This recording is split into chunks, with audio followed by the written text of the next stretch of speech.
One man, 4,500 companies, 600,000 workers, 1/6 of an entire nation's industry. He built it all in 2 years, during the worst economic collapse in modern history. While Germany burned, Hugo Stinnes bought the ashes, and the ashes made him the richest man in a country that had nothing left to burn. Berlin, November 1923. A man pushes a wheelbarrow down a freezing street, and inside it are his wages for the week. He is not rich. The paper in the cart is worth less than the cart that carries it. On this morning, a single loaf of bread costs 200 billion marks. By the end of the month, it will cost more. Children stack bricks of banknotes into towers and knock them down because the money makes a better toy than anything it can buy. In 1,000 kitchens, women feed banknotes into the stove. Paper has become cheaper than the firewood it once paid for. Before the war, 4 marks bought a single American dollar. On this morning, it takes more than 4 trillion. An entire nation is standing in the ruins of its own savings, watching the numbers climb past meaning. And somewhere in all of that ruin, one man was not watching the numbers. He was doing the math. Hyperinflation is a small word for a terrifying thing. It is what happens when a currency loses value not over years, but over hours. When the price of milk in the morning is no longer its price by nightfall. By the autumn of 1923, prices in Germany were doubling every few days, then every few hours. Workers were paid twice a day and given breaks to sprint to the shops before their wages dissolved in their pockets. Restaurants stopped printing prices because the menu was wrong before the meal arrived. To most of the country, this was the end of the world. To Stinnes, it was a mechanism. And inside that mechanism, he saw a door almost no one else noticed. The door was debt. In a normal economy, debt is a weight. You borrow money and you must pay it back with a little extra on top. But in a collapsing currency, the rule turns inside out. If money loses value every day, then so does everything owed in that money. Borrow a fortune today, and tomorrow the fortune you owe is worth a little less. Wait long enough, and a debt that once frightened you can be cleared with pocket change. This is leverage, the art of building with money that is not yours. In ordinary times, it is dangerous. In Germany in 1923, for a man who understood exactly what was coming, it was the most powerful weapon ever placed in a private citizen's hands. But a weapon is only as good as the hand that holds it. And the hand reaching for this one belonged to a man almost no one in Germany had ever seen smile. Hugo Stinnes did not look like the most powerful man in Germany. He was heavy and plain, with a dark, untrimmed beard and tired eyes, dressed in the same worn suit a clerk might wear. He gave almost no speeches. He posed for almost no photographs. He worked from a modest house in the Ruhr Valley, the industrial heart of Germany, a land of coal smoke and blast furnaces and rivers the color of iron. And he worked without stopping. Where other industrialists chased status, Stinnes chased control. He did not want to be seen owning things. He wanted to own the things no one was watching. The mine beneath the factory, the barge that carried the coal, the bank that financed the barge. He had learned his lesson years earlier, during the war, when the German government borrowed without limit and paid in paper. He had watched quietly how a falling currency rewards everyone who owes money and punishes everyone who saves it. Other men saw a tragedy. Stinnes took notes. So by the time the great inflation arrived, he was not reacting to it. He was waiting for it. He understood the thing his countrymen could not bear to admit, that the collapse would not stop soon, that the government had no way out, that every month the money fell, the bold would be rewarded, and the careful would be destroyed. While Germany held its breath and prayed for the mark to recover, Stinnes placed his bet on the opposite outcome. He bet that things would get worse, and then he made certain he was holding everything real when they did. The strategy was almost insultingly simple. Borrow marks, spend them instantly on things that would still exist when the money did not. Repay the loans later in a currency that had rotted to nothing. Stinnes did this not once, but thousands of times, on a scale no one else dared to imagine. He went to the banks and borrowed enormous sums in marks, paper that was burning in his hands the moment he touched it, and he did not hold it for a single unnecessary day. He turned it immediately into coal mines and steel mills, into shipping lines and forests and paper plants, into hotels and office towers and the printing presses of newspapers.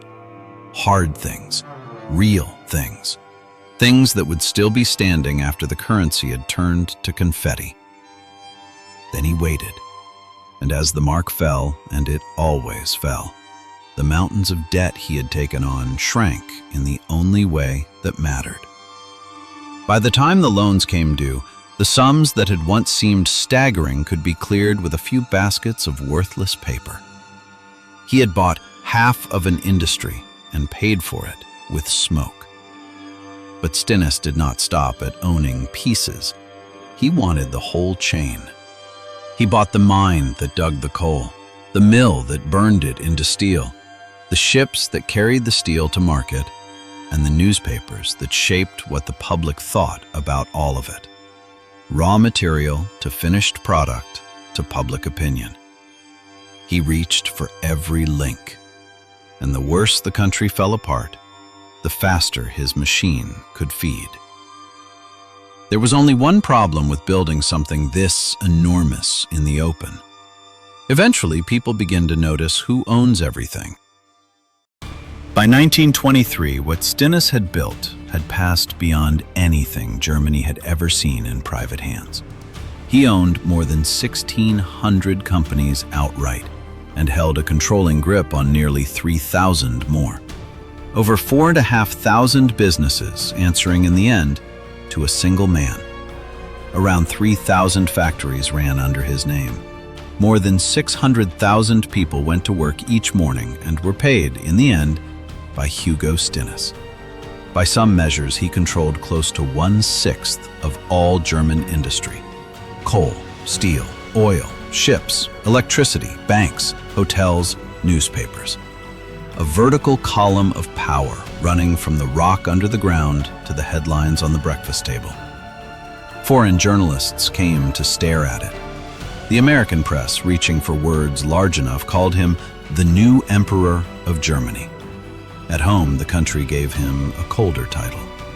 They called him the Inflationskönig, the Inflation King, the man who had turned the ruin of a nation into a throne. And here the paradox of his story sharpens into something hard to hold. Every brick of his empire had been laid with the same mortar that was destroying the lives of ordinary Germans. The falling mark that wiped out a widow's pension was the falling mark that erased his debts. The crisis that emptied a worker's savings was the crisis that filled his vaults. He had not caused the catastrophe, but he had learned to harvest it. And a harvest that large does not go unnoticed by the people whose fields are being cut. Power on this scale could not stay purely financial for long. In 1920, Stinnes took a seat in the Reichstag, the German parliament, as a member of the German People's Party.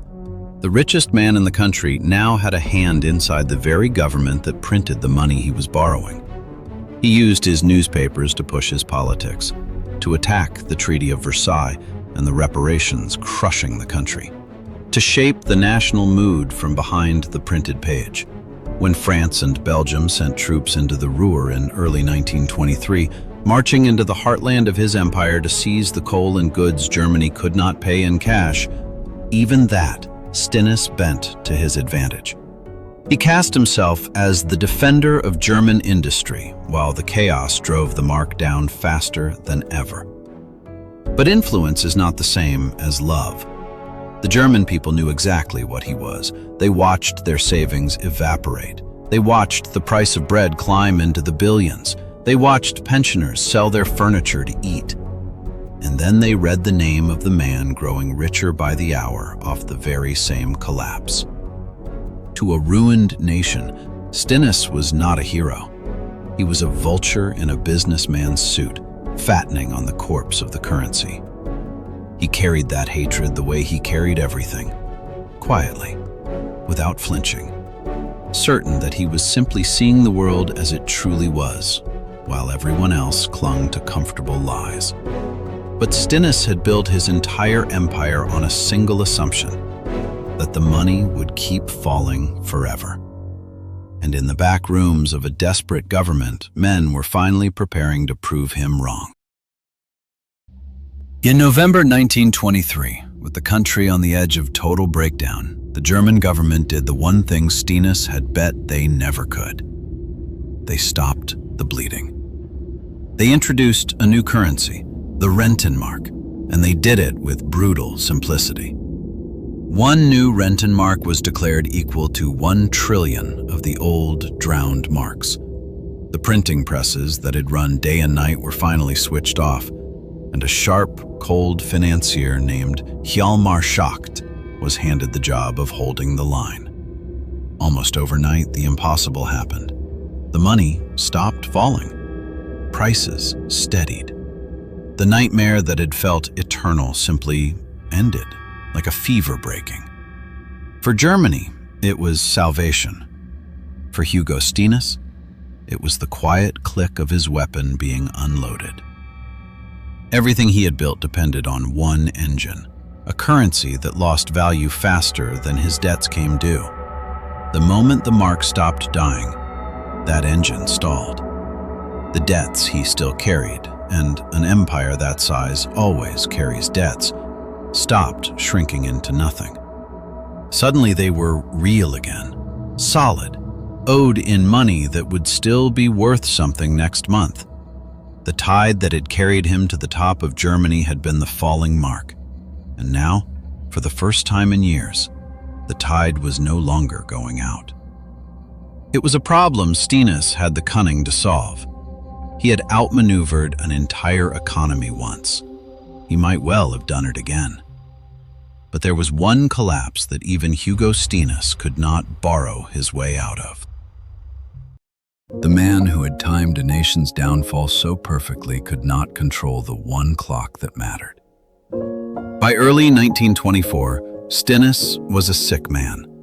The relentless years, the endless work, the empire that ran on no mind but his own had worn his body down. In April, he went in for an operation on his gallbladder. He was 54 years old. He did not survive it. On the 10th of April 1924, Hugo Stinnes died in Berlin.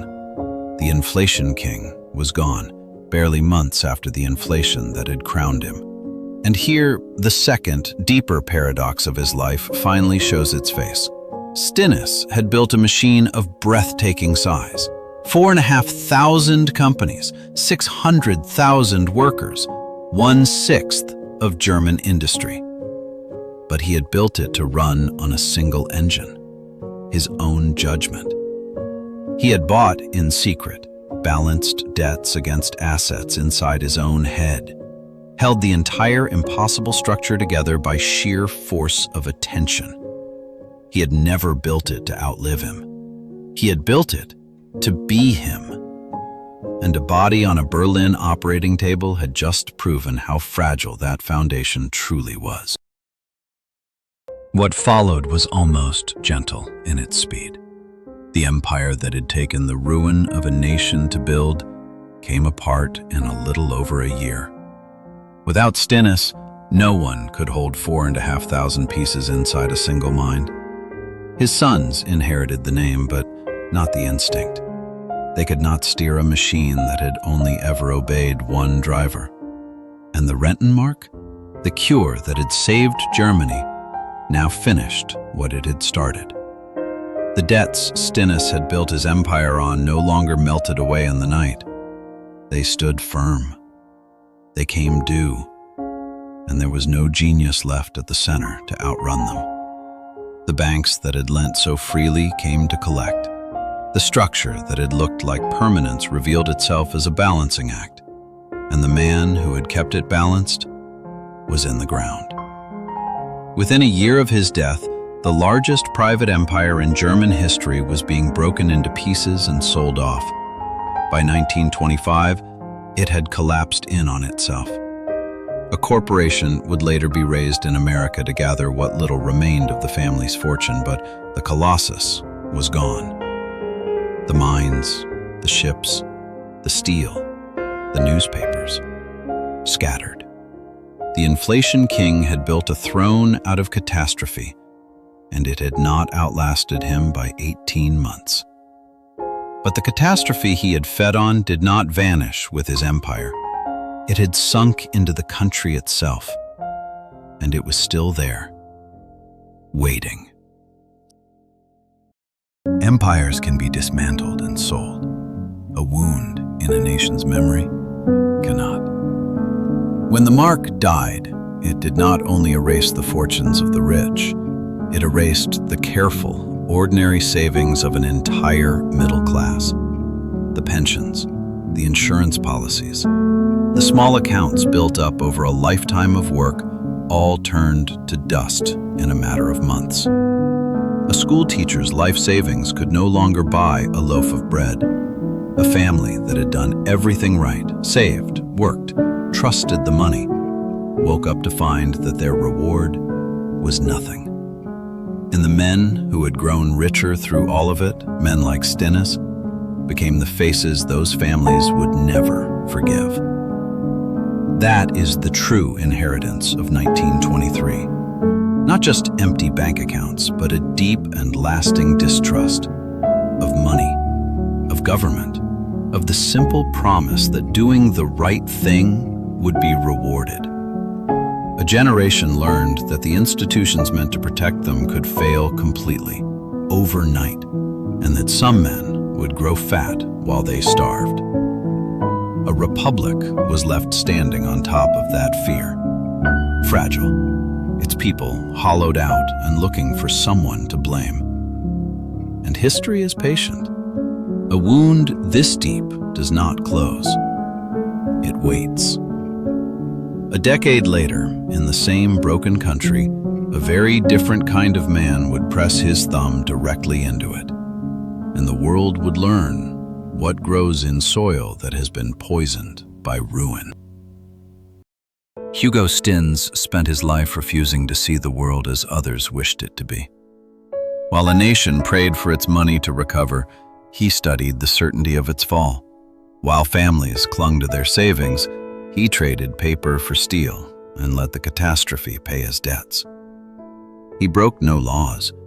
He invented no scheme. He simply read the rules of a dying system more clearly and more coldly than the men who had written them. And he acted while everyone else hesitated. For a few short years, that clarity made him the most powerful private citizen on earth. And then his own body collapsed faster than the currency ever had, and everything he built dissolved behind him like a number in a German ledger. He died the richest man in a ruined country, and within 2 years there was almost nothing left to show that he had ever been there at all. So when the court of history finally calls his name, what is the charge? Was Hugo Stinnes a genius who saw the truth no one else dared to face? Or simply the most patient opportunist the modern world has ever produced? Every fortune leaves a mark. Some build monuments. Others leave only a crater where a country used to trust its own money. History does not answer. It records. And it leaves the verdict to those still watching. Golden Ruin will keep reading them back, one fortune at a time.